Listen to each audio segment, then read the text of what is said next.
el cielo. Permítanme tantito, aquí voy a ocultar esto para que tengamos mayor espacio.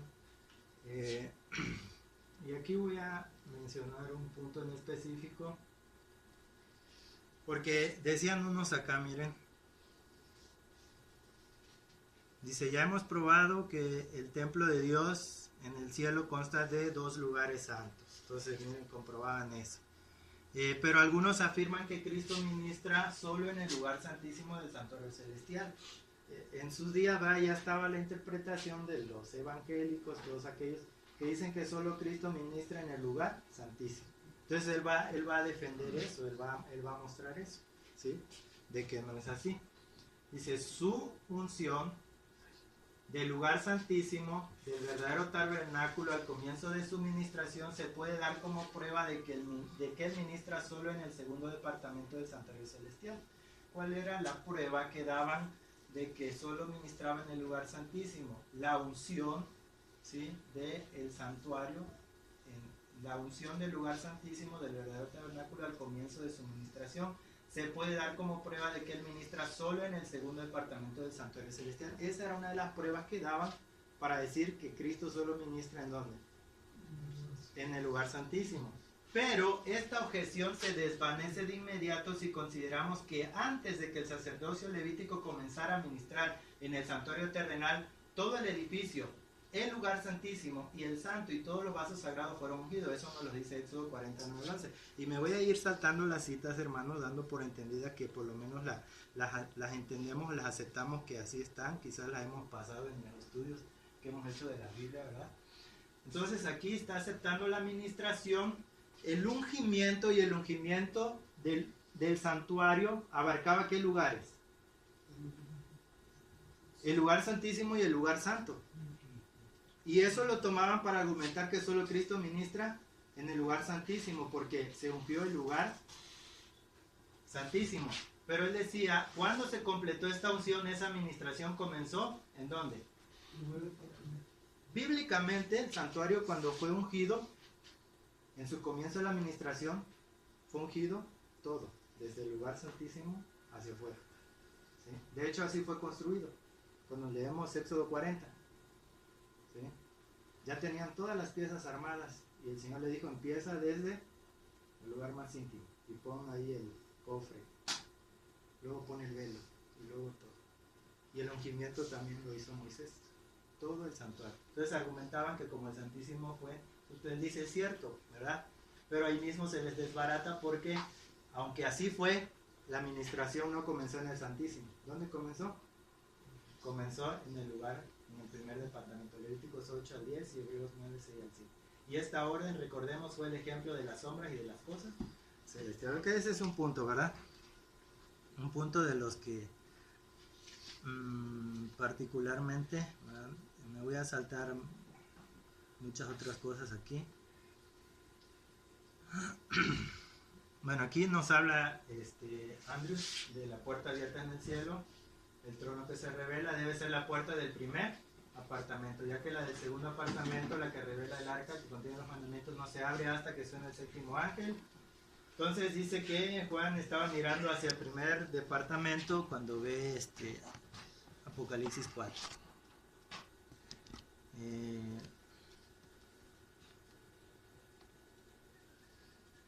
Mira, aquí él habla de la visión de Isaías 6. Vuela uno de los serafines y bueno, acá comenzó con todo esto. Que esta fue una vista del tabernáculo celestial y no del templo en Jerusalén, se puede probar. Y aquí él cita Juan 12:39-41, cuando habla de la gloria que vio Isaías y es la gloria de Cristo. Entonces aquí concluye que tanto Juan como Isaías contemplaron el mismo lugar, es evidente. Ambos contemplaron el trono de Dios y el que estaba sentado sobre él. Entonces dice, Juan vio el lugar santo. Isaías, ¿qué lugar vio? Vio el lugar santo. Andrews dice que vio el lugar santo. ¿Sí? Ok. Juan vio el lugar santo. Ambos contemplaron el trono de Dios y al que estaba sentado sobre él. Entonces, ¿dónde ubicaría el trono? Pues en esta comprensión. Perdón, aquí se me saltó.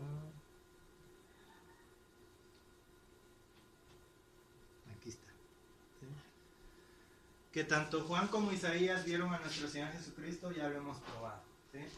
Ambos vieron el trono y a Dios sentado sobre él. Okay, esta es la comprensión de Andrews. Por aquí puse la cita de la hermana White para contrastarla un poco rápido, aunque este análisis es preliminar, ¿sí? En el año en que murió el rey Usías, ya es escrito de la hermana White, se le permitió a Isaías que mirara en visión dentro del lugar santo y dentro del lugar santísimo del santuario celestial, ¿sí? Mientras que Andrews ubica toda la visión de Isaías en el santo, la hermana White dice que vio tanto el lugar santo como el santísimo. Fueron abiertas las cortinas del compartimiento interior del santuario y pudo contemplar la revelación de un trono alto y sublime que se alzaba, por así decirlo, hasta los mismos cielos. Fue abierto el velo del templo, la puerta fue alzada y tuvo una visión del lugar santísimo dentro del velo. Vio al Dios de Israel ante el trono alto y sublime y sus faldas llenaban el templo, ¿sí? Entonces aquí la hermana White dice que vio tanto el lugar santo como el lugar santísimo, ¿sí? Y en esta visión, dentro del velo, es que ve el trono alto y sublime. ¿Dónde ubica ella el trono alto y sublime? En el lugar santísimo, ¿verdad? Y hay otras citas que lo van a complementar, pero este es como preliminar, ¿verdad? Saluden. Muy bien. Esto es lo, digamos, que sustraigo de aquí de Andrews. Nos vamos a pasar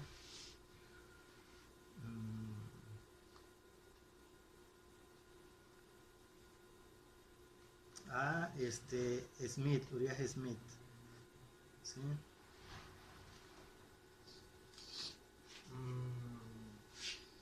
Bueno, aquí nos habla él de que la visión del capítulo 13 termina y luego se introduce una nueva, ¿sí? Bueno, eso quizás luego argumente sobre ese punto, como una nueva. En derredor del trono había un arco iris, ¿sí?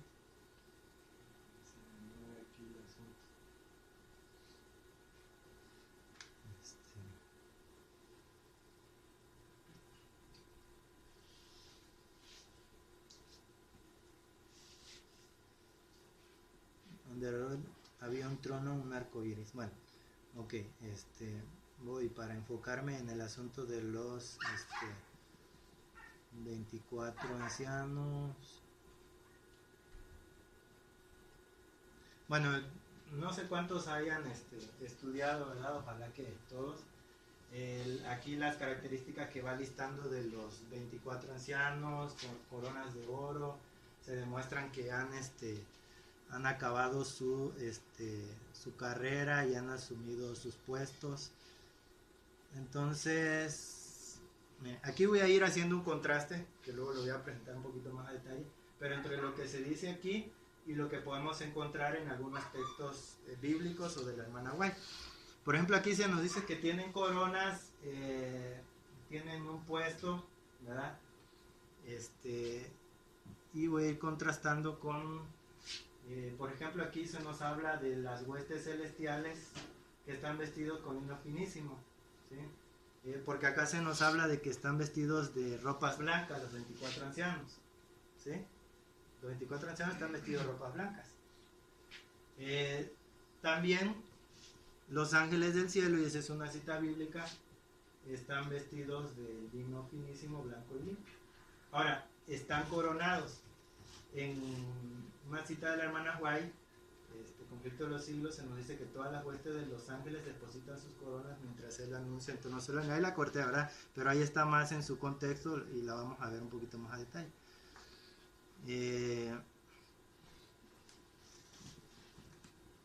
Bueno, aquí nos habla de los tronos que hay. Y luego, mira, aquí nos dice: cuando la escena del juicio descrita en Daniel 7 y 9 se inició en el lugar santísimo, sus tronos fueron puestos allí, de acuerdo con el testimonio de aquel pasaje. Ok, Smith ve los tronos, está en el lugar santo, de acuerdo con su comprensión, y de allí cuando empieza la escena de Apocalipsis de Daniel 7, la escena del juicio, esos tronos son pasados para allá, ¿sí? Eso es lo que nos dice aquí.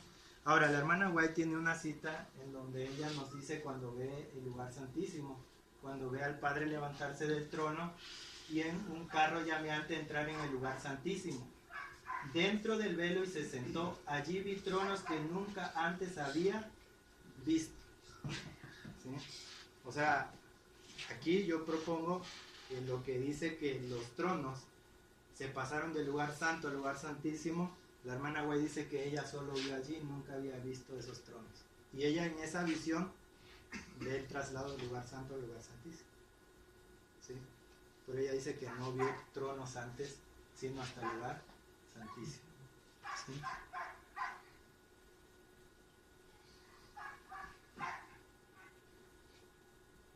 Una puerta abierta en el cielo, y bueno, de que es el candelabro, y ahí es el lugar santo. Intuimos que ese lugar santo es el primer departamento, ¿verdad? Porque en el lugar santo pues estaba el candelabro, también estaba el altar de incienso, ¿sí? Por eso Isaías vio el lugar santo, ahí estaba el altar del incienso, pero también vio el lugar santísimo, ¿sí? Ok, son propuestas, ¿verdad? Muy bien, pertenecen a una compañía, una multitud, surgen del cautiverio. Bueno, ahora vamos con Apocalipsis 5, aquí mismo de Uriah Smith. Este libro no estaba escrito en el interior y en el exterior, como pareciera indicarlo. Bueno, esta es la interpretación de Uriah Smith, ¿verdad? De que el libro no es que estaba escrito tanto en el interior como en el exterior. Y él utiliza por ahí unos análisis de Fuller.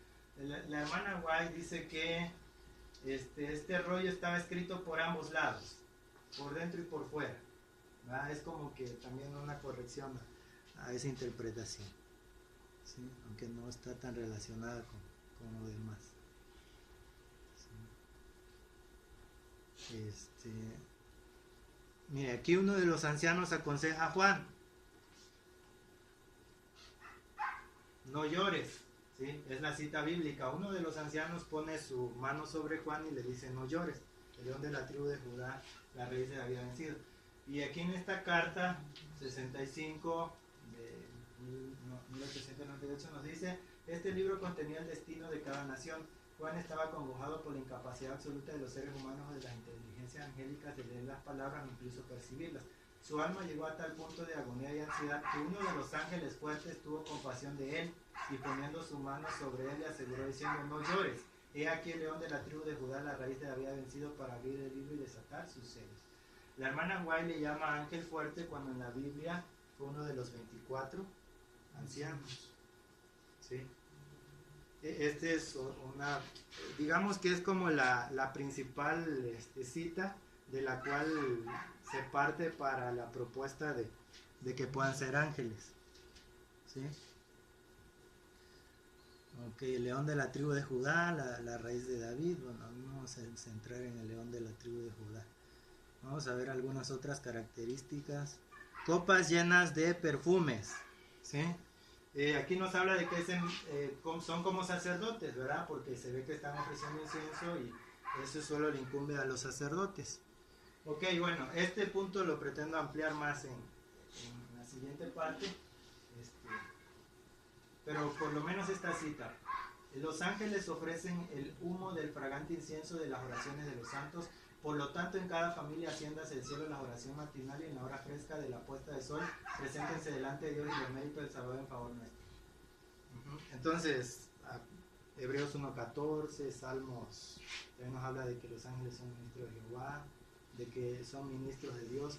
Y aquí la hermana White contundentemente nos dice que ofrecen el incienso de las oraciones. ¿Sí? Ellos también son ministros del Señor, también cumplen con lo que allí se presenta en esa visión. ¿Sí?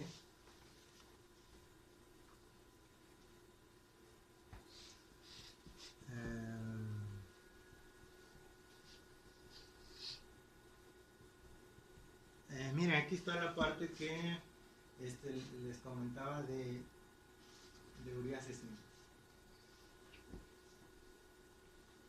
Aquí habla de que están cantando, ya esta es la parte final de Apocalipsis 5, el cordero que fue inmolado, es un cántico que se eleva a aquel que ha derramado su sangre, que vino en rescate de muchos. y que como nuestro gran sumo sacerdote en el santuario celestial sigue presentando los méritos de su sacrificio en nuestro favor. Allí, pues, ante tan augusta asamblea, ha de ser examinada pronto nuestra vida. ¿En dónde nos ubica allí? En el juicio, no dice el lugar santísimo, pero por lo menos dice que va a ser examinada pronto nuestras vidas. ¿Sí? Es Urias Smith mismo. ¿Por qué lo hago así? Porque incluso veo que estos hombres santos de Dios no pudieron escapar a similitudes que ellos encontraron. ¿Sí? Reinaremos sobre la tierra, mira hacia adelante el tiempo en que estará completo el número de los redimidos, el universo libertado del pecado y de los pecadores, y se elevará un himno universal de adoración a Dios y al Cordero. ¿Sí? Entonces en esa escena ve ese fluir hasta cuando se termine el conflicto y el cántico se entone. Entonces aquí hay también al respecto de que los ángeles, los redimidos son los que cantan, ¿verdad? El cántico de redención, porque dicen: nos has redimido, con tu sangre nos compraste y reinaremos. La hermana White, miren, dice acerca de los ángeles: son agencias invisibles, tienen mucho que ver con la familia humana, más de lo que suponemos. Me voy a ir saltando un poquito. Aunque no pueden pecar, perdón, esta parte es importante, los santos ángeles se unirán en la canción, ¿de quién? De los redimidos. Aunque no pueden pecar por el conocimiento experimental, Él nos ha lavado en su propia sangre y nos ha redimido para Dios. Sin embargo, ellos entienden el gran peligro del cual el pueblo de Dios ha sido salvado. No fueron enviados, participaron ellos de su rescate. Entonces, ¿participan del cántico? Sí. Entonces, también participan, también cantan los ángeles. ¿Sí? Ok, creo que hasta ahí terminó Urias Smith. Esta otra parte, historia del vidente de Palmo, esta es de Lovewood. ¿Sí? Esta parte ya es de, de Haskell. ¿Sí?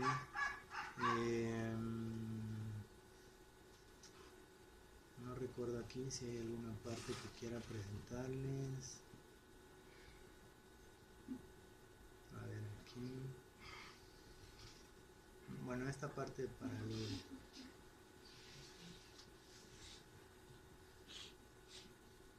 Bueno, creo que en resumen, esas son las partes como que más sobresalientes. Digo, hay otras cosas importantes. De allí quiero pasar pues ya a la estructuración de estas ideas, ya propiamente. Había una... aquí está, miren, otra parte importante de Urias Smith. Este se llama Juan como se registra, nos habla del anciano de Dios el Padre. Y aquí está hablando de la obra del juicio. Los libros se abren, los casos de todos se someten. Juan, como se registra en Apocalipsis 5, tuvo una visión de este mismo lugar y vio el mismo número de asistentes celestiales comprometidos con Cristo en la obra del juicio. Investigador. Está relacionando ¿qué escena? Está hablando del juicio y miren, está hablando del Padre acá más arriba, el anciano de días, Dios el Padre. Esto claramente es Daniel 7, ¿sí? Y luego dice que Juan también en el Apocalipsis 5 tuvo una visión de este mismo lugar y vio el mismo número de asistentes celestiales comprometidos con Cristo en la obra del juicio celestial. Aquí esta es la evidencia, ¿vale? Muchos ángeles. Sí. Esto es de Daniel también, Daniel Revelation, de Urias Smith. Entonces, se dan cuenta la relación, yo se las planteé en un inicio, es así, la relación que hace Urias Smith de la visión de Apocalipsis 4 y 5 con Daniel 7. ¿Sí? Ok, bueno,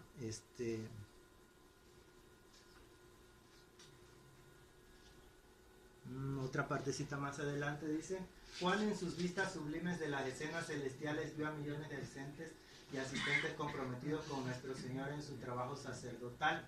Apocalipsis 5, cita como referencia Apocalipsis 5 cuando está hablando de estas escenas celestiales.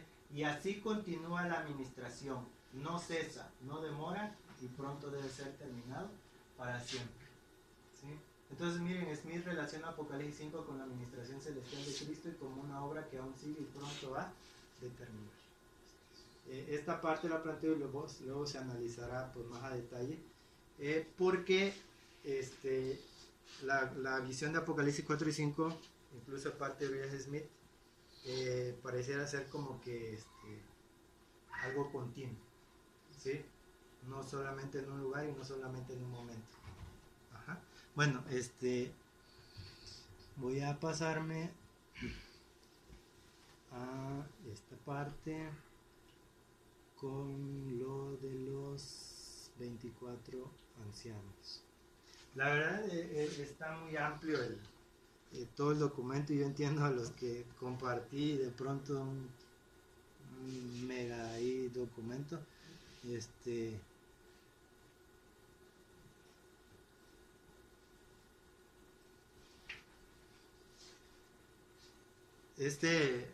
El preliminar es de los que decían los pioneros, pero ya lo voy poniendo en contraste con citas de la hermana White, ¿sí? Y a la vez con ellos mismos, ¿sí? Para tratar de armonizar. No, bueno, yo no pretendo haber armonizado, tengo algunas propuestas, ¿verdad?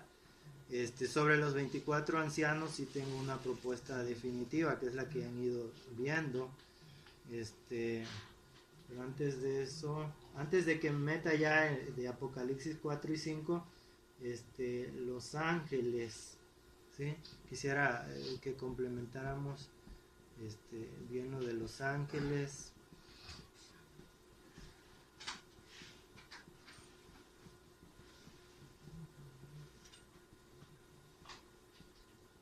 Cristo es nuestro sumo sacerdote. A partir de aquí, ¿verdad? Es alguien que se compadece, que tomó nuestras debilidades. ¿Sí? Pueden ser ministradores, los ángeles. Bueno, según Hebreos 1:14, nos dice que son espíritus ministradores o administradores enviados a favor de los que serán herederos de salud. Y no solo en ese texto, hay muchos otros, ¿sí? Bueno, algunos textos con respecto a ancianos. Los ancianos eran representantes del pueblo. De hecho, para representar al pueblo a veces ellos ponían las manos, ¿sí? Cuando iban a degollar un animal, y era una representación de todo el pueblo, ¿sí? También dirigían y organizaban al pueblo, eran ejecutores de las órdenes. Cuando Moisés convoca a los ancianos de Israel y les dijo que tomaran corderos y santificaran la Pascua, entonces los ancianos recibieron esa convocación. También tomaban el carácter de testigos. Cuando había algún litigio o algo así, los ancianos eran los que tenían que decir: por aquí no fue con nosotros, ¿sí? Y ellos daban testimonio y fe. Bueno, hay una cita particular en Isaías 24:23 que también menciona ancianos. La luna se avergonzará y el sol se confundirá cuando Jehová de los ejércitos reinara en el monte de Sión y en Jerusalén, y delante de sus ancianos fuere glorioso. Bueno, lo pongo porque pareciera hacer una referencia a esos ancianos que están allí. Entonces, los ángeles, hay muchas citas, no voy a leer tantas, pero hay muchas donde vemos esa mezcla de ángeles con la raza caída. Atienden a los que serán herederos de salvación, se unen al trabajo de restaurar la imagen de Dios en el hombre. Entonces comprendo, ¿verdad? Y es porque propongo que los ángeles tienen una obra como asistente del sumo sacerdote, que es Cristo Jesús. Ellos participan para aquellos que serán herederos de la salvación, porque ellos están con el espíritu del cielo. El espíritu del cielo es de servir, es de ayudar, ¿sí? Entonces ellos son enviados para que hagan esa obra. Y bueno, ahí hay otras citas. Ya leímos algunas citas de que los ángeles también ofrecen el humo del fragante incienso. Esta parte ya la leímos, ¿sí?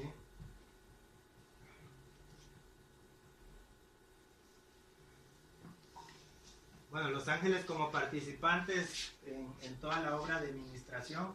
Cuando el juicio está siendo hecho, pues sabemos que hay millares de millares, ¿verdad? Como asistentes en la presencia de este gran tribunal. Esta es la cita en el contexto donde nos dice que las huestes de ángeles depositan sus coronas. Esto es para, viendo las características de que lo que tienen los ancianos lo cumplen perfectamente los ángeles, ¿sí? Hay un orden perfecto en el cielo, una música que extasía, un arpa de oro. Cada ángel tiene que un arpa de oro, y los 24 ancianos tienen arpas, ¿sí? Los ángeles tienen esa arpa. Miren, aquí esta cita nos dice que Satanás se rebeló, su puesto en el cielo, y disponía de un trono radiante de luz. Satanás tenía un trono, ¿sí? Fue destronado, dice la hermana Güey. Se le quitó su trono, ¿sí? Fue expulsado, ¿verdad? Por su rebelión.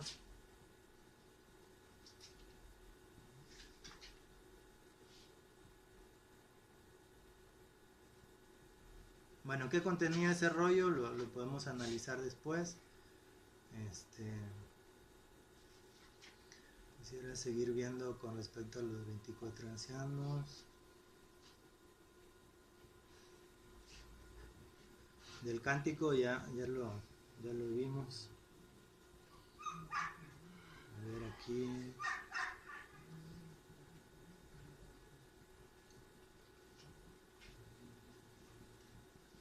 Cuando Cristo muere, entona el cielo cantos, ¿sí? Consumado es, dijo Cristo cuando murió. Cristo sabía que la batalla había sido ganada. Como conquistador moral plantó su estandarte en alturas eternas. No hubo alegría entre los ángeles, no un hijo, no una hija de Adán, pero ahora podrían echar mano de los méritos del Inmaculado Hijo de Dios y decir: Cristo murió por mí, Él es mi Salvador, la sangre que habla cosas mejores que la de Él ha sido derramada. Bueno, aquí nos habla de la alegría, ¿verdad?, que tuvieron los ángeles. Hay otra donde la noticia pasó de mundo en mundo y cantaban la victoria. Esta parte ya la leí hace un momento, de que los santos ángeles se unirán al canto de los redimidos, ¿sí? Y que ellos también participan de el canto.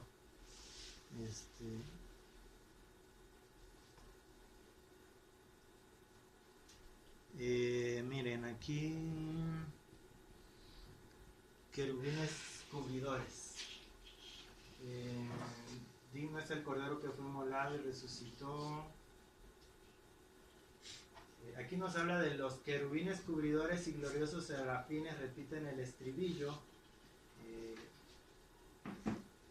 de un estribillo de aquel canto gozoso y triunfal, diciendo amén, la bendición, la honra y la gloria. Los querubines cubridores y los gloriosos serafines. Hay aquí arcángeles, ángeles, todo eso es la hueste angélica que están, ¿verdad?, aquí alrededor del Dios que está en el trono, ¿sí?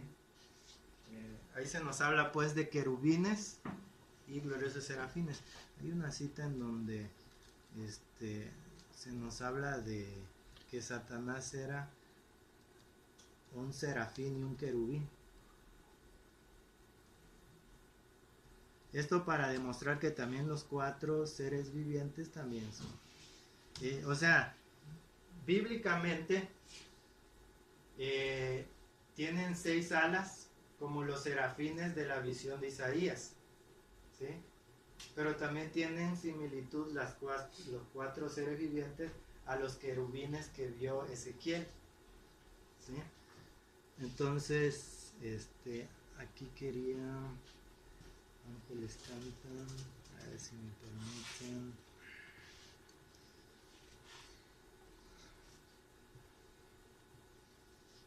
No sé si hasta aquí me esté dando a entender.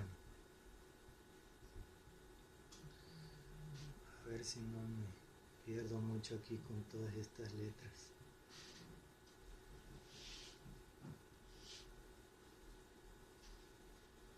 que quería encontrar una cita donde habla que, aquí la puse pero no me aparece ahorita, en donde Satanás, ya cuando es el último juicio y está viendo a Cristo que emerge por encima del muro, un ángel sumamente poderoso le pone la corona a Cristo, y él sabe que ese es el puesto suyo que él dejó, que a él le fue quitado. Entonces la hermana Guay habla de que Lucifer era un querubín, pero también era un serafín. ¿Sí? Entonces, pues una relación clara y directa a esos seres. Él era el más cercano al trono. ¿Sí? Ajá. Y es querubín, es serafín. Y, por eso la propuesta es de que son querubines y serafín, son ángeles. Ajá. Pertenecen a esa orden.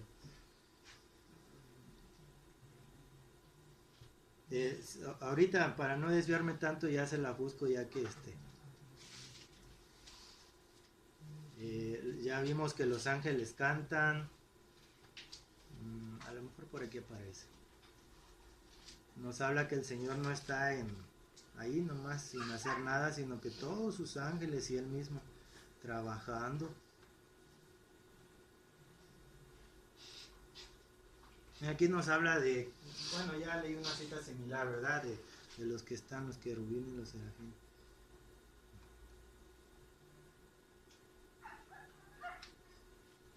Bien, aquí el plan de redención abarca todo el universo. Esta parte la pongo porque a veces vemos que la salvación es solamente para nuestro planeta. Y en cierto sentido sí, salvación del pecado de aquellos que hemos cometido pecado. Pero la redención abarca todo el universo. Y es el objetivo principal de todo el plan de la redención. ¿Sí? Y aquí la hermana White nos habla, de modo que la historia de este terrible ensayo de rebelión habría de ser una salvaguardia perpetua para todos los seres santos e inteligentes. Es una salvaguardia perpetua para impedir que fueran engañados en cuanto a la naturaleza de la transgresión, para librarlos de cometer pecados y sufrir su castigo. ¿Sí? Las huestes de santos inteligentes, todos los seres santos inteligentes, ¿verdad? El propósito del plan de la gracia existieron desde toda la eternidad. Su propósito eterno. Por lo tanto, la redención no fue una idea de último momento, un plan formulado después de la caída de Adán, sino un propósito eterno que se forjaría para bendición no solo de este átomo, este mundo, sino también para el bien de todos los mundos que Dios ha creado. ¿Sí? Entonces aquí vemos esa parte. Miren, hablando de algunos hombres que fueron, ¿verdad? Allá. Elías, Moisés, cuando Cristo estaba aquí necesitaba, ¿verdad?, el apoyo, la ayuda. Dice que estos hombres habían experimentado dolor, sufrimiento humano y podían simpatizar con las pruebas de eso en su vida. Por lo tanto, estos dos de entre toda la hueste que se congrega en torno al trono de Dios eran los aptos para servir al Hijo de Dios. En ese momento, ¿quiénes eran los aptos? Moisés y Elías, porque conocían más esto, pero me llama la atención porque estaban aquí entre toda ¿qué? La hueste, y ya vimos que en la hueste hay ángeles, o sea, todos están dispuestos al servicio. Y en ese momento, pues también Moisés y Elías fueron comisionados, ¿sí? Entonces esto está en armonía, y ahorita vamos a ir más adelante porque los seres humanos precisamente llegan a ser como ángeles, dice la escritura. ¿Sí? Entonces, si los seres humanos llegamos a ser como ángeles, pues quiere decir que ellos son reyes y sacerdotes, que ellos también tienen ese mismo espíritu, porque nosotros llegamos, ¿sí?, a ser como ellos. ¿Sí? Ahorita lo vamos a poner un poquito más claro. ¿Cuándo se sientan en trono los redimidos? Bueno, esto es para proponer, ¿verdad? O ver las maneras de se propone que los redimidos se sentaron en tronos a la ascensión de Cristo. Ahora, ¿cuándo se dio eso? ¿Sí? ¿Hay alguna evidencia de que los que ascendieron con Cristo fueron coronados y establecidos en tronos desde entonces? Es un planteamiento, ¿verdad?, que hago y obviamente no lo respondo. ¿Sí? Apocalipsis 3:21 nos dice: al que venciere le daré que se siente conmigo en mi trono, así como ya he vencido y me he sentado con mi Padre en su trono. La iglesia aquí, ¿verdad?, en esta parte está en el contexto del juicio celestial, es la iglesia de la Odisea. Hasta ese entonces se nos dice que los vencedores se sentarán en el trono del Padre, en su reino, como Cristo lo hizo al comienzo de su ministración. No existe declaración afirmativa que la garantía de la iglesia de sentarse en el trono sea que los redimidos en la ascensión con Cristo fueron sentados en tronos, sino que Él dice: así como yo he vencido y me he sentado con mi Padre en su trono. No dice: miren, los redimidos se sentaron y ustedes también. ¿Sí? La garantía de que sus redimidos se sentarán en trono es el hecho de que Cristo se ha sentado y somos aceptos en el amado. Ok. Bueno, le preguntaron los discípulos a Cristo: ¿qué tendremos nosotros? ¿Sí? Yo pues ordeno un reino, dice Cristo, como mi Padre me lo ordenó a mí, para que comáis y bebáis en mi casa, en mi reino, y os sentéis sobre el trono juzgando a las 12 tribus de Israel. Cristo le hace esta promesa a los discípulos de que se sentarían en el trono. Hebreos, se nos dice aquí que el mundo, ¿verdad?, porque no fue sujeto a los ángeles del mundo venidero del cual hablamos, pero testificamos, y aquí nos habla de que Cristo, aquí nos habla del hombre, primero que lo hizo un poco menor que los ángeles y lo corona de honra y gloria. Todas las cosas son sujetas debajo del hombre. Le sujetó todas las cosas, no dejó nada que no le sea sujeto. Más aún no vemos que todas las cosas le sean sujetas. Empero vemos coronado de gloria y de honra por el padecimiento de muerte aquel Jesús que es hecho un poco menor que los ángeles. Y para este entonces ya Pablo habló en Hebreos 1 de la entronización de Cristo, de su coronación y de que se siente en el trono, y Dios le dice, el Padre le dice: tu trono, oh Dios, por el siglo del siglo. ¿Sí? Recibe por herencia un nombre, es lo que le pertenece a Cristo como Dios. ¿Sí? Entonces aquí, ¿a quién vemos coronado de honra y gloria? A Cristo, que fue hecho que un poco menor que los ángeles. Muy bien. Cuando Cristo dice consumado es y asciende ante el Padre, Él le dice: aquellos que me has dado quiero que donde yo estoy ellos también estén conmigo. ¿En dónde? Allá en la gloria del Padre. ¿Sí? Entonces se oye la voz de Dios proclamando que la justicia está satisfecha, Satanás vencido. Los hijos de Cristo que trabajan y luchan en la tierra son aceptos en el amado. Delante de los ángeles celestiales y los representantes de los mundos que no cayeron, son declarados justificados. Donde Él esté, allí estará su iglesia. ¿Sí? La hermana White también nos dice: el Cordero de Dios es representado delante de nosotros como si estuviera en medio del trono de Dios. Él es la gran ofrenda ritual por medio de la cual el hombre y Dios están unidos y en comunión. De esa manera se presentan los seres humanos como sentados en los lugares celestiales en Cristo Jesús. ¿Cómo se representa que los seres humanos estamos sentados en el trono con el Padre? Hasta ahorita, en Cristo Jesús. Este es el lugar escogido por la reunión entre Dios y la humanidad. Y en el libro de Efesios, Pablo también nos habla de esa predestinación en Cristo, ¿sí?, que nos ha dado esa bendición en lugares celestiales en Cristo, y nos ha escogido incluso antes de la fundación del mundo, nos ha predestinado para ser adoptados por medio de Jesucristo y nos ha hecho aceptos en el amado. ¿Sí? Cuando Cristo fue bautizado aquí en la tierra, también la hermana White declara que es la aceptación de la humanidad, pero cuando Él asciende también al trono y es sentado, es la aceptación de la humanidad a través de Cristo. Muy bien. ¿Por qué el juicio es dado a los santos del Altísimo hasta el final del juicio investigador y por 1000 años en el cielo? Y bueno, esta cita lo sabemos, el juicio, ¿verdad?, se lleva a cabo, y finalmente ¿a quién se le da? A los santos del Altísimo. ¿Sí? Y en Apocalipsis 20 se nos dice la aprehensión del diablo, ¿verdad? Por 1000 años. Y entonces dice, y vi tronos. Y se sentaron sobre ellos y le fue dado juicio ¿a quiénes? A los que habían sido degollados por el testimonio de Jesús. Y estos vivieron y reinaron con Cristo 1000 años. ¿Verdad? Estos son los redimidos del Señor. Allí se nos dice que se le dan tronos a todos estos. Bienaventurado y santo el que tiene. Bueno, Pablo, hablando en Hebreos 11, él menciona de los cuales el mundo era digno, perdido por los desiertos, por los montes, por las cuevas. Todo esto, verá, aquí pongo entre paréntesis, implica Enoc, Moisés, los profetas, Elías y muchos otros hombres de fe, ¿sí? Que no dice, no recibieron la promesa, proveyendo Dios alguna cosa mejor para nosotros, para que no fuesen perfeccionados sin nosotros, ¿sí? Entonces él menciona a todos esos hombres de fe, muchos mártires incluso, ¿sí? Pero les dice que no han sido perfeccionados, ¿verdad? ¿Sí?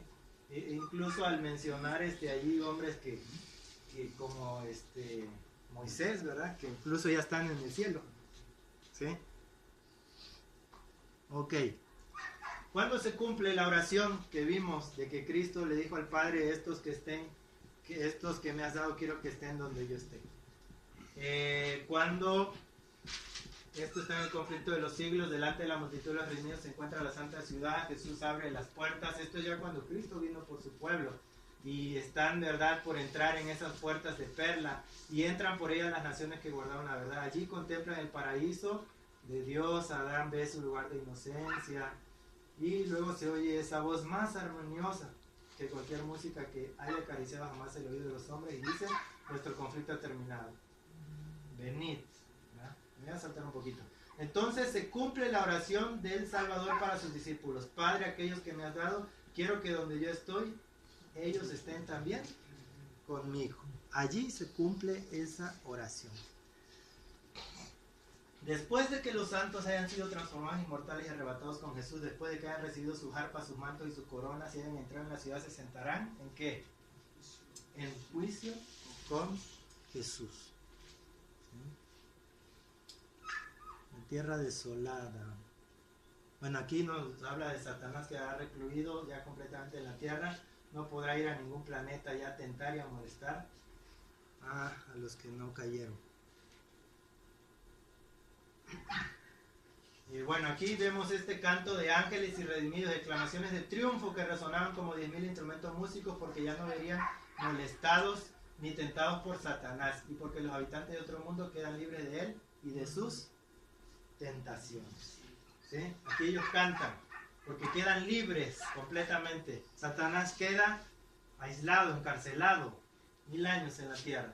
Después vi tronos en los cuales estaban sentados Jesús y los redimidos.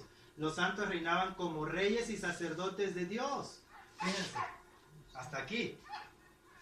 En unión con los suyos juzgaba a Cristo a los impíos muertos, comparando sus acciones con el libro del estatuto, la palabra de Dios y fallando cada caso según lo hecho con el cuerpo. Hasta aquí, hermanos, es que en mi entendimiento, ¿verdad? Comprendo que hasta allí se sientan los santos en tronos, ¿sí? Y reinan como reyes y sacerdotes. ¿Quiénes sí lo habían estado haciendo antes? Los ángeles, porque cumplen con todas las características, ¿sí?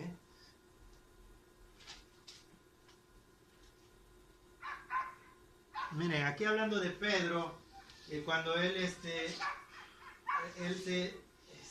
la culpabilidad todavía de que había negado a su maestro y creyó que podía elegir la forma de ser crucificado de cabeza. Él participó tan cerca de los sufrimientos de Cristo, también participará de su gloria cuando Jesús se siente en el trono de su gloria. ¿Sí?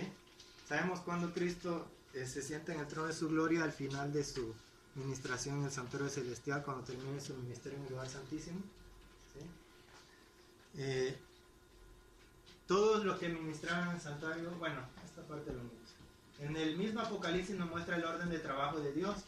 Esta fue la cita inicial.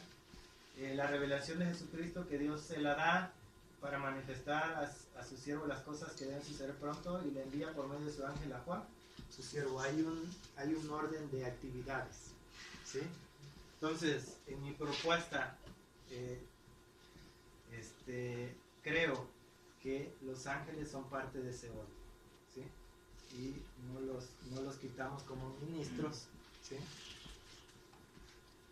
Sino que son de los 24 ancianos.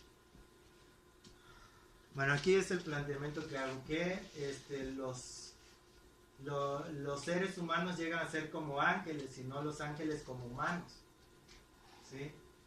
Si el ser humano es exaltado como ángel, quiere decir que pues, los ángeles son reyes y sacerdotes, y lo mismo llegan a ser los humanos. Bueno, este es un análisis, ¿verdad?, personal. El Espíritu del cielo no se manifiesta diciendo que ellos merecen la gloria y el honor porque nunca pecaron. Por el contrario, manifiestan el Espíritu de justicia divina, entendiendo que ellos son los que son y tienen lo que tienen solo por los méritos de Cristo. Ese espíritu que interpretamos en los ángeles como si ellos no cantan su experiencia de ser rescatados y exaltados por la gracia de Cristo, sería un espíritu de suficiencia propia y méritos propios, el cual no va a conocer los celestiales. Todos comprenden el gran rescate que se ha hecho del universo. Es como si se volviera a crear todo de nuevo, y ellos por gracia de Dios y del Cordero son lo que son. Por lo tanto, la honra y la gloria y la alabanza es al que está sentado en el trono y al Cordero.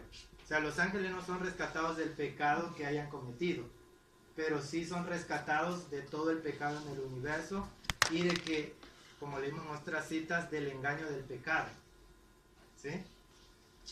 Bueno, esa es mi comprensión. Y bueno, aquí las citas de que si soportaban la prueba, hablando del hombre, llegaría a ser igual a los ángeles, ¿sí? Hablando de Adán. El propósito de Dios era repoblar el cielo con la familia humana, ¿sí? Triunfará el cielo, pues los puestos vacantes dejados en el cielo por la caída de Satanás y sus ángeles serán llenados por los redimidos del Señor. No estoy dando las referencias, ¿verdad? Disculpen, para ir un poco rápido. Bueno, ahora, ¿una multitud es igual a 24 ancianos? Es la propuesta del análisis, ¿verdad? O de esa multitud se seleccionan solo 24 para sentarse en el trono. Cuando Cristo asciende 40 días después de su resurrección a los atrios del cielo con la multitud de los cautivos, allí está la corte que se ve en Apocalipsis 4, ¿verdad? Ponemos, ¿verdad?, en los análisis que está Apocalipsis 4, ahí está la corte, Cristo llega con los redimidos. Ya estaba establecida la corte, ya estaban los 24 ancianos, o faltaba completarla con los redimidos. Si había de completar la corte celestial, ¿en qué momento se ve la entronización de los redimidos? Porque Cristo es entronizado 10 días después de su ascensión. Allí también son entronizados los redimidos. Son preguntas, ¿verdad? Y bueno, aquí nos habla de la multitud de cuerpos de santos dormidos que se levantaron y ascendieron con Cristo, ¿sí? 10 días de su ascensión. Sí, en el Pentecostés fue que Cristo termina toda esa ceremonia, ¿verdad? Ese regocijo. Bueno, no termina, ¿verdad? Pero sí es el Pentecostés. Así como Cristo, así también Cristo, la primicia, representaba la gran mies espiritual que debe ser juntada para el reino de Dios. Su resurrección es símbolo y garantía de la resurrección de todos los justos muertos, porque si creemos que Cristo murió y resucitó, así también Dios traerá con él a los que durmieron en Jesús. Al resucitar, Cristo sacó de la tumba una multitud de cautivos, ¿sí? Bueno, hasta allí mantengo.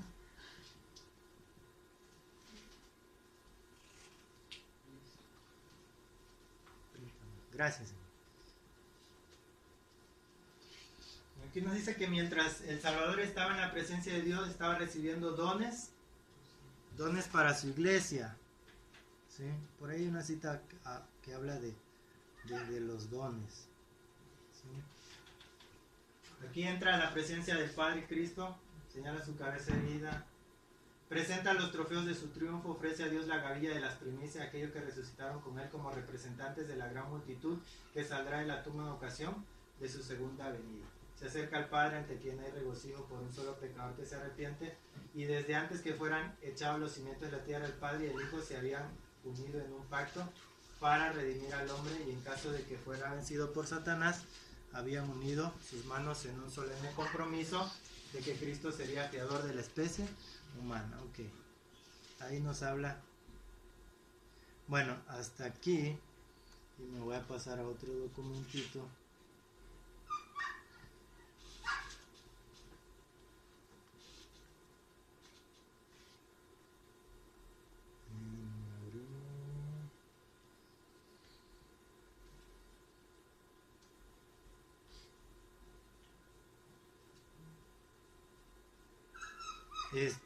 Bueno, hasta aquí, en este estudio he estado presentando que la similitud que tienen o las características que tienen los 24 ancianos la cumplen perfectamente los ángeles, ¿sí? Con citas de la hermana White y con citas bíblicas. Ahora, la pregunta, y bueno, aquí es el análisis. El santuario terrenal, ¿de dónde salió esa idea?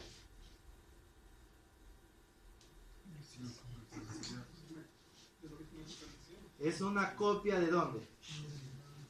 ¿Del original de dónde? Del cielo. Nosotros creemos que hay un santuario en el cielo, ¿sí o no? ¿Hay un orden ahí en el cielo, sí o no? Ahora, yo les pregunto, ¿este santuario reemplaza al celestial? ¿El orden de aquí, no, o los que ministran aquí reemplazan allá? No. Se complementan porque los hombres llegan a ser como los ángeles. Ahora, hay por aquí lo tengo creo en Crónicas, en donde ya en los tiempos de David y de Salomón viene ya un orden en cuanto al sacerdocio y se hacen 24 órdenes sacerdotales, ¿sí? Hay una cita en donde dice que los modelos del templo que iba a hacer Salomón se los dio David, ¿sí? Y Salomón es el que estructura las 24 órdenes. Comento porque se comenta que estos son los 24 que está. Entonces, tomando la interpretación de que acá está la realidad en el cielo, ¿verdad? Y esta es una copia. ¿Quién habrá instruido a Salomón sobre esas divisiones? ¿De dónde habrán venido ese entendimiento? También de Dios. Yo propongo que debe venir del cielo porque ahí hay un orden, ¿sí? Y que son esos 24 ancianos que se ve en esa visión del trono, ¿sí? Ajá. Entonces ese es un análisis, ¿verdad? Porque entendemos que las cosas terrenales son una copia del celestial. Bueno, ya me queda como unos 20 minutos, ¿no? Entonces, en esencia eso es lo que sobre los 24 ancianos. Quizás haya algunos puntitos que se me hayan escapado, algunas citas que no les haya dado, hermanos, en su contexto. Sinceramente no me va a alcanzar el tiempo para poder explicarles ya lo de Apocalipsis 4 y 5, va a ser corriendo.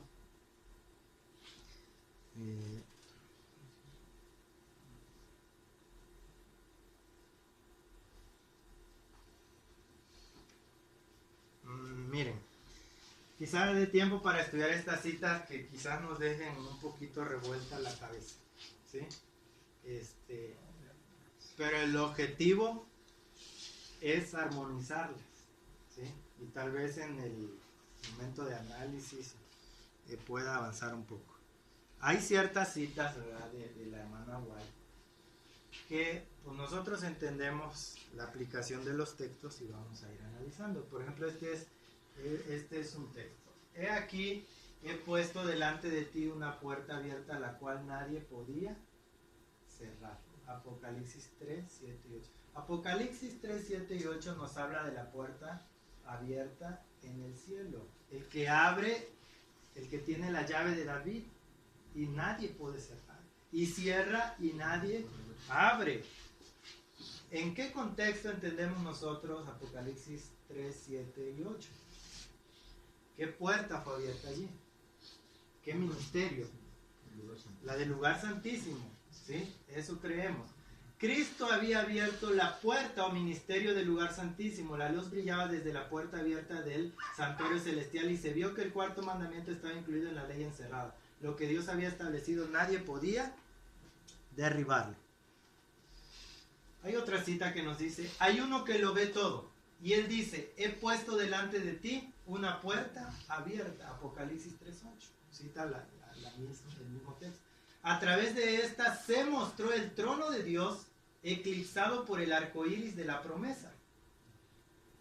La señal del pacto eterno que muestra que la misericordia y la verdad están unidas y sacando del espectador alabanza al Señor. ¿Sí?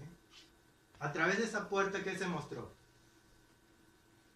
El trono de Dios eclipsado por el arco iris de la promesa. Aquí propongo, ¿verdad?, que esto tiene una relación con Apocalipsis 4, donde se nos muestra la visión del trono y el arco iris, la señal del pacto eterno. ¿Sí? Y debe de sacar esas alabanzas unidas.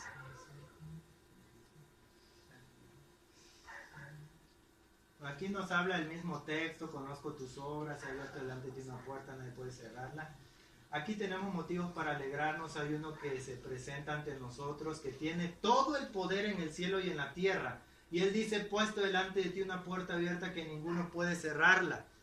¿Podría un ángel haber hecho esto? ¿Hay algún ser más grande en nuestra tierra que podría haber hecho esto? ¿Hay algún poder que podría haber abierto esta puerta a la raza humana? Estas preguntas exclaman si hay alguien que pueda abrir esa puerta. ¿Sí? Esta escena también, a mí particularmente, me hace analizar la visión en donde dicen, ¿quién puede tomar el rollo? ¿Sí? ¿Quién puede abrirlo?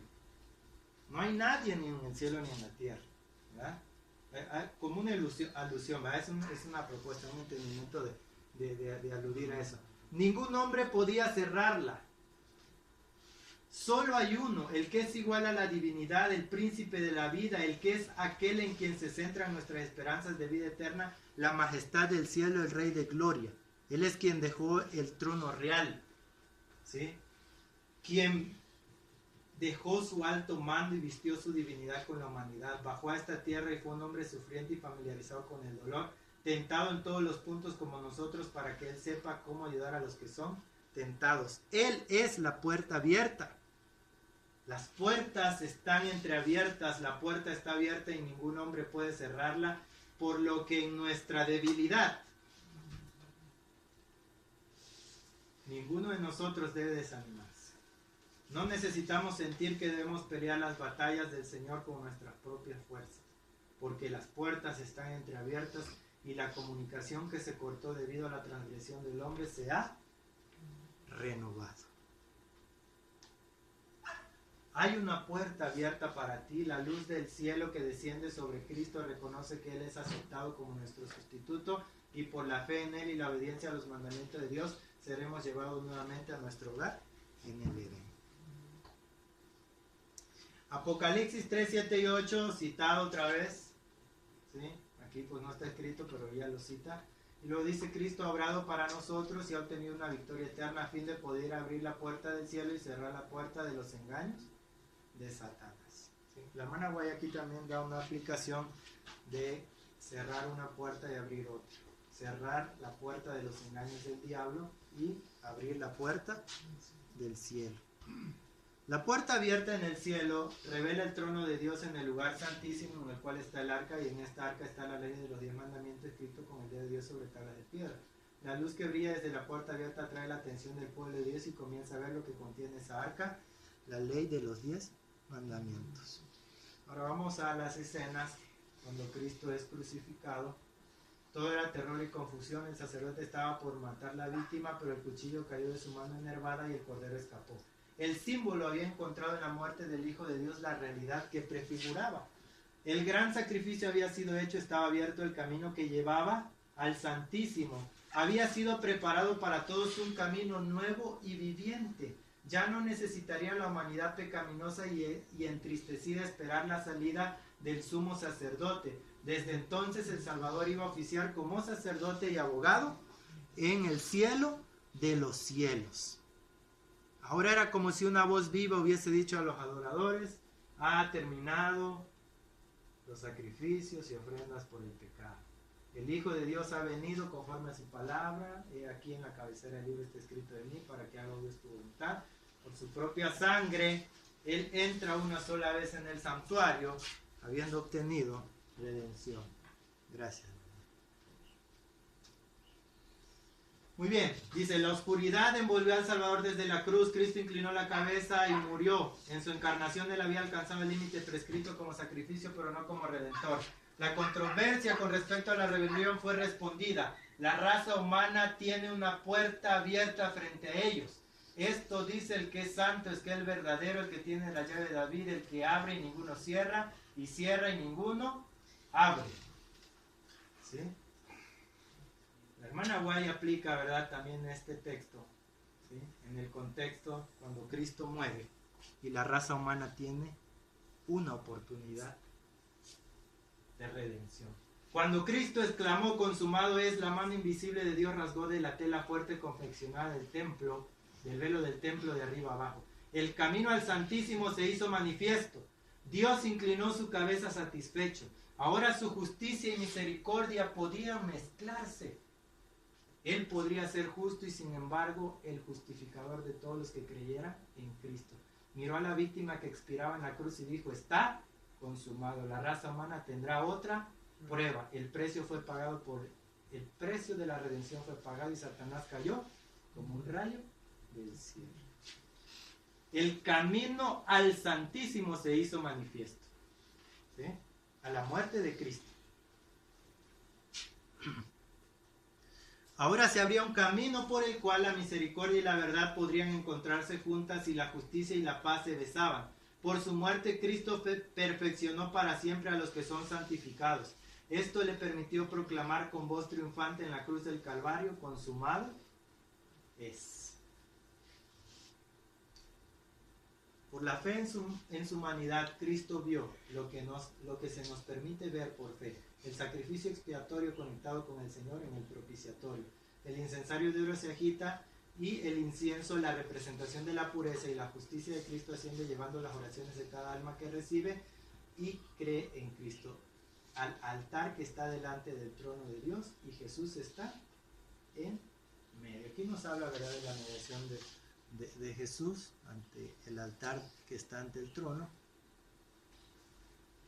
El tipo figura se había encontrado con el antitipo, la realidad, en la muerte del Hijo de Dios. El Cordero de Dios muerto desde la fundación del mundo está muerto. El camino hacia el lugar santísimo está abierto. Un nuevo y vivo camino que no tiene velo divisorio se ofrece a todos. A partir de ahora, todos pueden caminar de esa manera y ya no es necesario que la humanidad pecaminosa y angustiada aguarde la llegada del sumo sacerdote. Era como si una voz viviente hubiera hablado a los fieles. Ahora hay un fin para todos los sacrificios y ofrendas. Yo vengo para hacer tu voluntad. El Cordero de Dios fue muerto desde la fundación del mundo. El Cordero de Dios muerto desde la fundación del mundo está muerto. El camino hacia el lugar santísimo está abierto. ¿Sí? Estos textos, hermanos, ¿sí?, lo está aplicando la hermana Guay a la muerte de Cristo en la cruz. ¿Sí? Y son textos de la hermana Guay. Quizá algunos estén como descuadrando o quizá ya lo hayamos analizado. ¿Sí?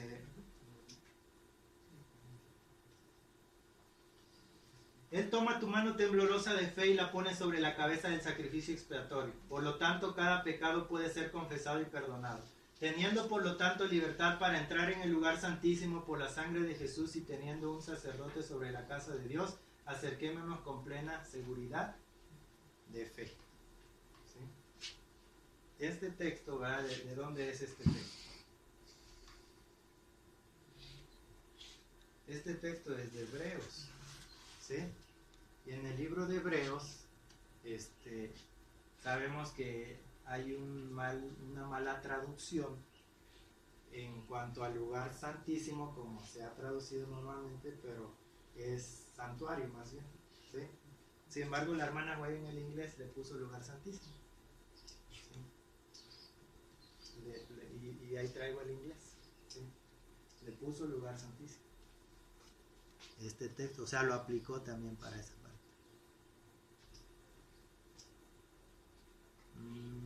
No sé cuánto tiempo me queda el momento, por favor.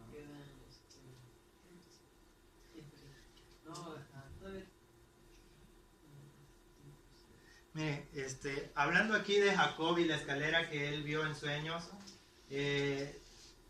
aquí nos habla de Moria y todas las manifestaciones que Dios había hecho. Y dice que así mostrando al mundo el camino que conduce al lugar santísimo. O sea, esa escalera que Jacob ya viera era una comunicación, gracias, ¿sí? Entre el mundo y qué lugar. ¿Sí? ¿Que conduce a dónde? Lugar santísimo. La escalera que vio Jacob es una comunicación desde el lugar santísimo hasta nosotros. La hermana White dice que esa escalera es Cristo, ¿sí? Porque conecta al Dios infinito con la humanidad, con el hombre finito, para rescatar. Entonces Jacob vio eso en sueño. Aquí hay otras citas que también pudiéramos analizar. Cuando el sumo sacerdote entraba en el lugar santo, representando el lugar donde nuestro sumo sacerdote ahora está, suplicando y ofrecía sacrificio en el altar, nada de sacrificios propiciatorios eran ofrecidos afuera.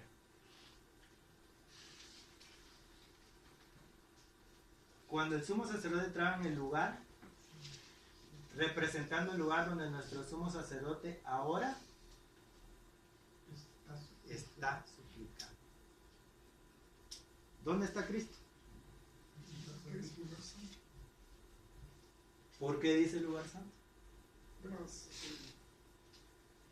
La traducción así dice, ¿sí? Y por eso estas citas son para nada de sacrificios eran ofrecidos afuera, porque el gran sumo sacerdote está realizando su obra en el lugar santo. Ningún príncipe o monarca se atreve a aventurarse dentro del recinto sagrado. Aquí hay otros textos. Él está ahora junto al altar del incienso. Hablando de Cristo, podría encargar a los ángeles que derramen sus redomas de ira sobre nuestro mundo, ¿va? Destruir a aquellos que están llenos de odio contra Dios. Podría limpiar este negro borrón de su universo, pero no lo hace.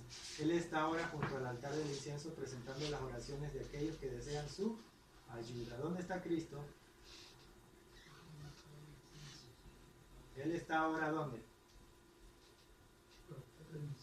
Junto al altar del incienso.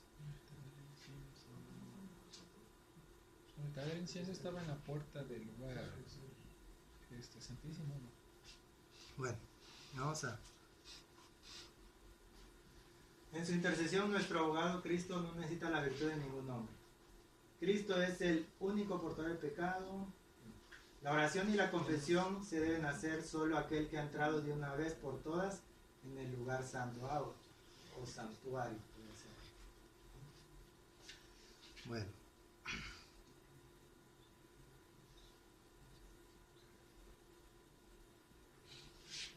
En el santuario del templo habían dos departamentos.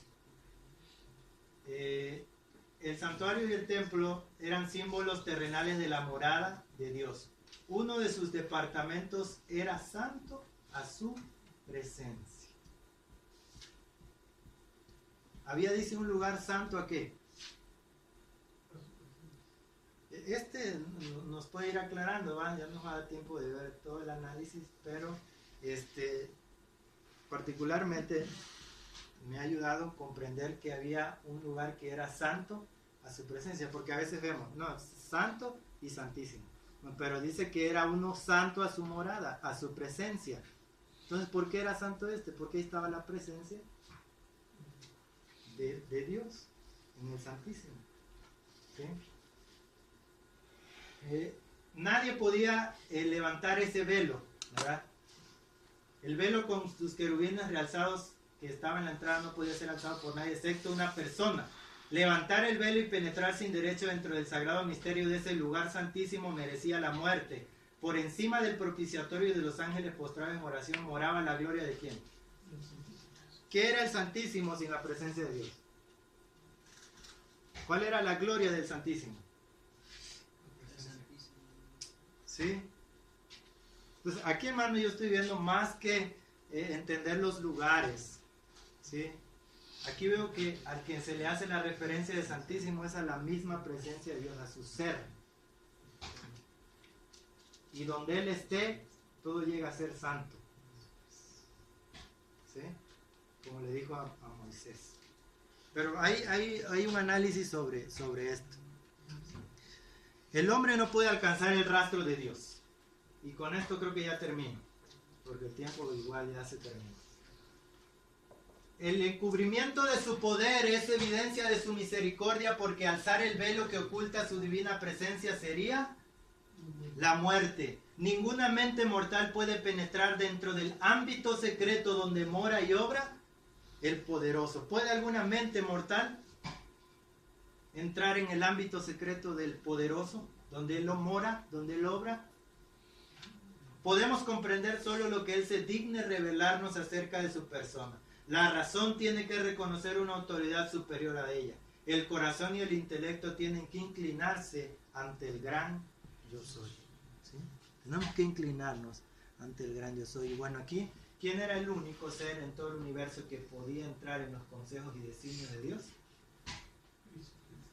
Una cita aquí que dice que es Cristo. ¿Sí? Cristo fue el que realizó la creación. ¿Sí? Por intermedio de Cristo, por quien el Padre efectuó la creación de todos los seres celestiales, por Él fueron creadas todas las cosas en los cielos, ahora sean tronos o dominios o principados o poderes. ¿Sí? Todo el cielo rendía homenaje tanto a Cristo como al Padre. Y bueno, perdón por unos segunditos más. El análisis de estos textos que pudieran ser un poquito, o bastante, ¿verdad? Como que hay una desarmonía en algunas cuestiones. Bueno, un servidor, ¿verdad? Eso pues le ha causado cierta también como incomodidades o cómo armonizar. Entonces, en el estudio, pues un servidor plantea lo siguiente, y ahí es todo lo que sigue. Estudiar el engendramiento de Cristo y cómo existía en el cielo antes de venir a la tierra, su encarnación también en la tierra, su ascensión, su inauguración, su entronización, la divinidad, los tres seres de la divinidad, el Padre y el Hijo, que son uno en naturaleza, en carácter, en diseño. La relación del Creador con la creación, y que la creación no es Dios. ¿Sí? El santuario y sus servicios también, y sus cumplimientos en el plan de la redención, las profecías, su relación con el santuario, y la obra de la redención, también las profecías. ¿Sí? Y bueno, finalmente poder plantear Apocalipsis 4 y 5 en base al entendimiento que de ahí sale. Bueno, hermanitos, pues hasta ahí concluyo esta primera parte. A ver si pudiera haber luego tiempo para concluir. Pues no sé si pasamos a lo que sigue o vamos a orar. Sí, si quieren oramos, que de ahí sigue nuestro hermano Mario que hizo la presentación. Okay. Les invito a orar.